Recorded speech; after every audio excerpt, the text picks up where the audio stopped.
Assalamualaikum warahmatullahi wabarakatuh. Alhamdulillah, alhamdulillahi rabbil alamin.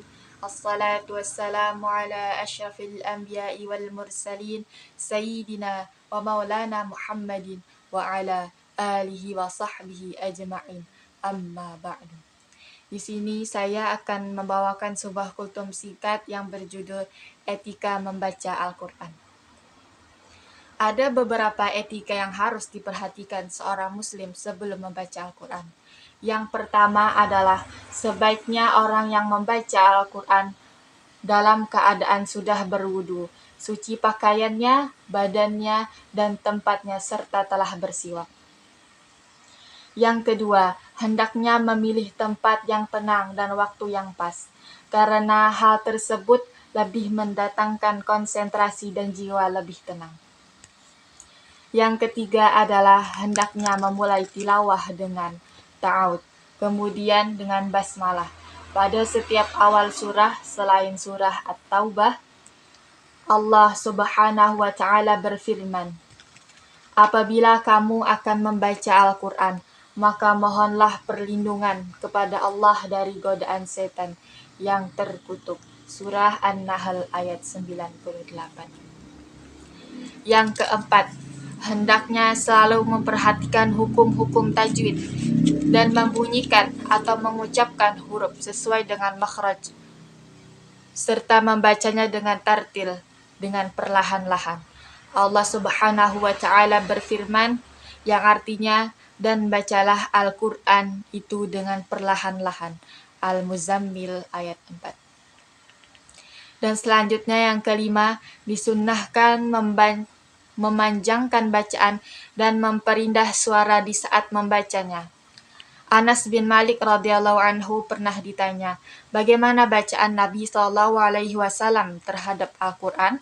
Anas menjawab, bacaannya panjang.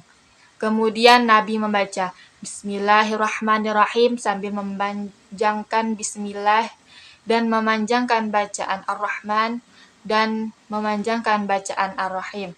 Hadis riwayat Al-Bukhari. Dan Nabi SAW juga bersabda, hiasilah suara kalian dengan Al-Quran.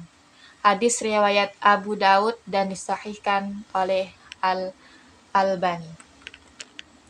Dan selanjutnya yang keenam, hendaknya membaca sambil merenungkan dan menghayati makna yang terkandung pada ayat-ayat yang dibaca, berinteraksi dengannya sambil memohon surga kepada Allah bila melewati atau membaca ayat tentang surga, dan berlindung kepada Allah dari neraka bila melewati atau membaca ayat-ayat tentang neraka. Allah Subhanahu wa Ta'ala berfirman, yang artinya, ini adalah sebuah kitab yang kami turunkan kepadamu, penuh dengan berkah supaya mereka memperhatikan ayat-ayatnya dan supaya mendapatkan pelajaran orang-orang yang mempunyai pikiran. Surah As-Sad ayat 29. Dan dalam hadis Huzaifah radhiyallahu an, ia menuturkan, apabila Nabi melewati atau membaca ayat yang mengandung makna bertasbih kepada Allah, beliau bertasbih. Dan apabila melewati membaca ayat yang mengandung doa, maka beliau berdoa. Dan apabila melewati membaca ayat yang bermakna meminta perlindungan kepada Allah, beliau memohon perlindungan. Hadis riwayat Muslim. Sekian kultum yang dapat saya sampaikan. Apabila ada kesalahan, saya mohon maaf. Wabillahi taufiq wal hidayah. Wassalamualaikum warahmatullahi wabarakatuh.